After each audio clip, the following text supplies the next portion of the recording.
7h, 10h sur Radio Courtoisie, suivez la ligne droite. Et tout de suite, c'est l'heure de la zone libre avec l'ensemble de l'équipe Franck, Marie Falicon qui vient de nous rejoindre. Bonjour Marie. Bonjour Corentin, bonjour à tous. Adèle Rosner, Liselotte Dutreuil et Louis Rigaudière. Bonjour Louis. Bonjour Corentin. Alors aujourd'hui, Liselotte, vous voulez revenir sur la marche en l'honneur de Sainte-Geneviève qui a eu lieu ce week-end. Oui, tout à fait, Corentin. D'ailleurs, marche à laquelle j'ai eu le plaisir de croiser ma chère Marie et ma chère Adèle. C'était très agréable de les voir là-bas. Et je crois qu'il y avait Philippe Erlin aussi, vous m'avez dit. Oui, alors c'est Marie qui a dû vous dire ça. Moi, je ne l'ai pas croisé. Oui, c'est ça, avec Adèle, on l'a croisé effectivement. Voilà, il n'y avait que les meilleurs. Alors rappelez-nous, quel était le but de cette marche ? Alors cette marche à l'initiative de l'association Paris Fierté avait pour but de commémorer Sainte-Geneviève, la patronne de Paris. Il y a 1500 ans, cette dernière se dressait face aux Huns qui assiégeaient la capitale. Et lorsque tous étaient en proie au désespoir et à la résilience, Sainte-Geneviève, elle, est demeurée un modèle de courage, de fierté et de persévérance. Une posture particulièrement inspirante de nos jours dans un contexte de crise à Paris, entre insalubrité, immigration, wokisme, organisation des JO. Enfin bref, pour en savoir plus, je vous propose d'écouter la chronique culturelle de Marie Falicon qui recevait l'un des porte-parole de Paris Fierté. C'était diffusé vendredi dernier et c'est à retrouver sur notre site internet ou notre chaîne YouTube.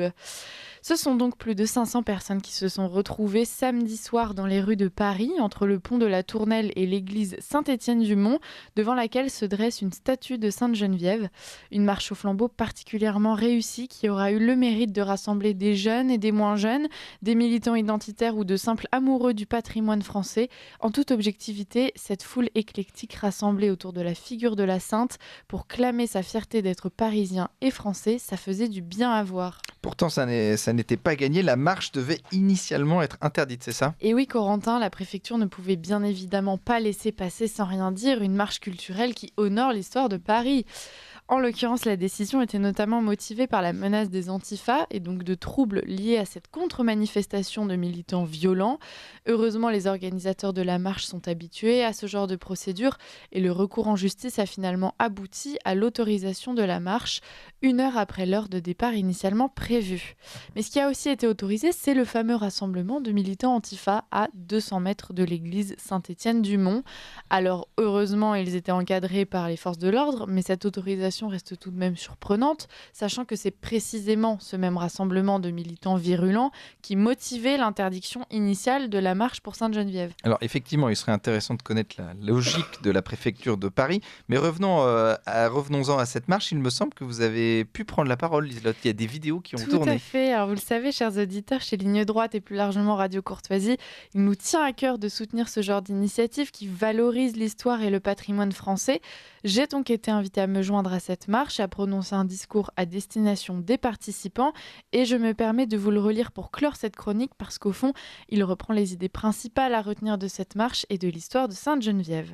Alors pour cette 20e marche de la fierté parisienne, on m'a demandé de faire un discours sur la situation actuelle de Paris. 1500 ans après Sainte-Geneviève, les Huns ne sont plus et désormais le danger est bien plus insidieux et idéologique. Je pourrais vous parler des heures des toxicomanes de la colline du Crac qui errent sans but, la bouche pendante et les yeux hagards, de ces camps de clandestins humides et crasseux porte de la Chapelle, de ces Roms fourbes et bruyants qui vous font les poches en sortant du métro, de ces vendeurs à la sauvette qui refourguent à des Japonais perdus des porte-clés Tour Eiffel et de ces SDF oubliés qui, un soir d'hiver, s'endorment au coin de votre rue et ne se réveille plus. Je pourrais aussi vous parler de ces rames de métro bondées et puantes, filant pour emmener des générations de dépressifs bosser dans des bureaux aseptisés, de ces rues sales et grises dans lesquelles s'entassent les poubelles, offrant aux surmulots des festins de choix leur assurant prospérité et reproduction avant qu'ils ne viennent grouiller dans vos maisons. Je pourrais vous parler de la Seine, dont les remous bruns et visqueux charrient suffisamment de crasse pour infecter celui qui voudrait simplement s'y rafraîchir un soir d'été. Je pourrais vous parler de ces bobos atteints de dégénérescence woke avancée qui, depuis leur quartier doré, se réjouissent devant leur assiette de soja importée de l'autre bout du monde. Je pourrais vous parler de cette élite politique hors sol qui organise l'anéantissement de notre identité et de notre patrimoine et qui semble d'ailleurs avoir redoublé d'efforts depuis l'annonce des JO. Noms de rues effacés, bouquinistes chassés, monuments saccagés, étudiants délogés. Je pourrais vous parler de ce peuple que l'on a repoussé hors de la ville, ce méchant pollueur que l'on pointe du doigt parce qu'il n'a pas pu s'acheter le dernier SUV électrique et la petite vignette qui lui donne le droit de franchir le périph'. Je pourrais vous parler de cette culture et de ce patrimoine que l'on a voulu monétiser à outrance, oubliant d'en préserver l'authenticité. Tout ce qui faisait le charme de Paris doit désormais être exploité, surjoué. Notre ville à la culture autrefois si vivante et charnelle est devenue une ville musée, froide et plastifiée. La ville lumière rayonnait sur le monde.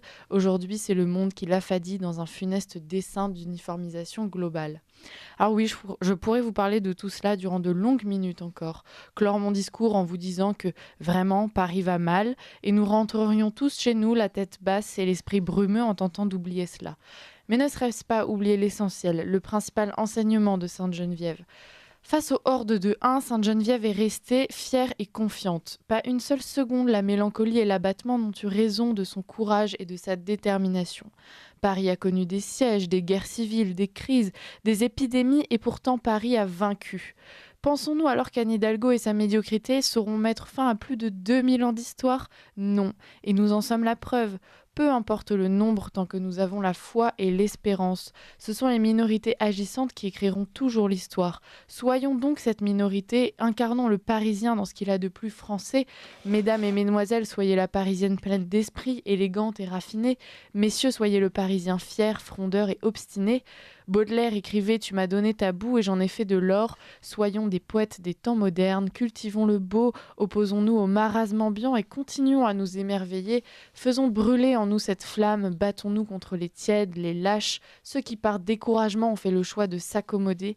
La concession ne doit jamais être une option, ne tombons pas dans l'aigreur et la désespérance. Et pour toujours, nous sommes les dépositaires de l'héritage de Sainte-Geneviève, vous aussi, chers auditeurs, un héritage vivant qu'il nous appartient de préserver, façonner et transmettre. Alors soyons-en fiers et dignes, en avant et ne cédons jamais devant rien ni personne.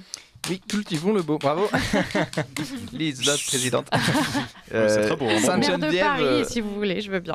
Sainte-Geneviève, sauvez-nous, oui, tout à fait. Jeanne, au secours. Alors. Non, mais c'est vrai que c'était très beau et ça retrace bien l'histoire de notre ville et s'adresse à un constat assez froid parce que quand même Paris est sous la tutelle de politiques qui évidemment la détricotent de plus en plus et le plus symptomatique pour moi ça a été Noël qui était d'une tristesse absolue et à quel point on cherche absolument à dépersonnifier cette ville, à détacher cette ville de toute son histoire même religieuse et même dans le plus simple effet, c'est-à-dire plus de décoration, plus d'esprit, cet esprit-là de Noël qu'on cherche absolument à mettre de côté. Et c'est même pas réservé à Paris, je ne sais pas si vous avez remarqué, mais j'ai trouvé que cette année, il y avait particulièrement peu d'illumination de Noël dans les villes. À Lyon, c'était pire. Pour avoir vu les deux, vraiment, Lyon, c'est... Je n'avais pas l'impression que c'était fête des Lumières, tout ça. Après, plus rien. Ouais. Enfin, Noël, on n'aurait pas qui est géré par Grégory Doucet, qui était écologiste. Exactement. Donc voilà, les deux se rapprochent un petit peu. Mais, et ces fameux marchés de Noël aussi. Le fameux marché de Noël auquel est allé Maud Coffleur. Je crois qu'il était aux Tuileries, je crois. Ouais, et elle était. Mais même le terme Noël, c'est maintenant c'est joyeuse fête, attention. C'est l'uniformisation globale dont vous parliez tout à l'heure. En plus, les écolos devraient être contents parce que les éclairages, ce genre d'illumination, ça consomme 10 fois moins que dans le temps, ou peut-être même 20 fois avec les LED et ce genre de choses. Ça consomme plus rien, c'est presque dérisoire. Oui, c'est pas tant sur la consommation, c'est vraiment idéologique pour tuer Noël. Marie Falicon, vous y étiez, vous, à cette marche aussi ? J'y étais effectivement, et j'ai trouvé ce discours vraiment très beau et très parlant. Effectivement, il pousse à l'engagement et je pense qu'on en a bien besoin. Ce que j'ai aimé avec cette marche de la fierté parisienne, c'est vraiment de se rendre compte que voilà, Paris n'est pas une ville-monde. On a aussi des traditions propres à notre ville.